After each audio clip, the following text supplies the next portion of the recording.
Okay, this is JT, and this is going to be real quick. You ever wonder why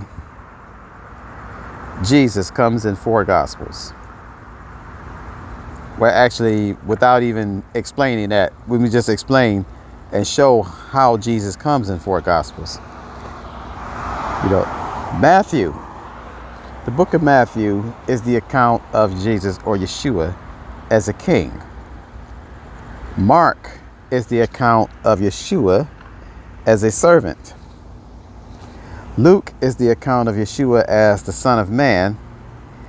And John is the account of Yeshua as the Son of God.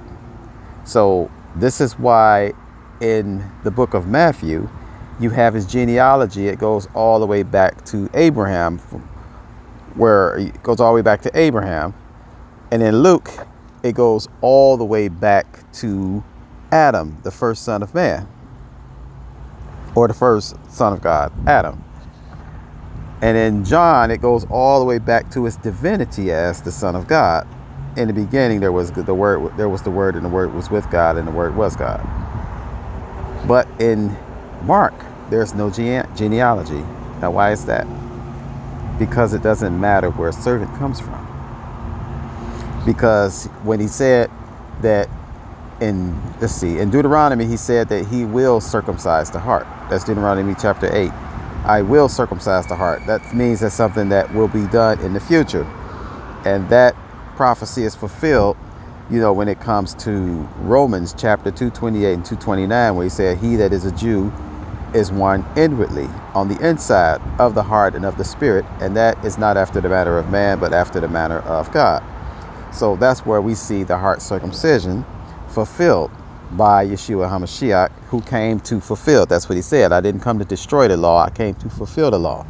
So the First Testament is not the Old Testament. It's the Half Testament. The Second Testament is not only, we know it as the New Testament, it is the other half, the second half of the Testament. All of the prophecies line up perfectly. So when people only read the Second Testament, but they don't read the First Testament, they're missing out on the blessings of the First Testament, because the First Testament helps you understand the Second Testament. Everything must line up together. If all you got is half the Testament, then there are a lot of prophecies that you cannot understand until you read the First Testament. I remember when I first started getting into Bible study, I met a lady. She was the wife of a man that they had been in Scripture and study. They had been in the faith more than 40 years. When I first started out, I was just basically explaining things that it say in the book of Revelations. And I remember that she told me, you can't just start at the end. You can't really understand the end until you know the beginning. So that's when we had to go and start from the beginning of the Bible, from what it says in Genesis. And, I didn't really get through all of that with her. But it is important that you read the whole Bible. Read, the First Testament, because that explains and it shows why the Second Testament do things the way it does things.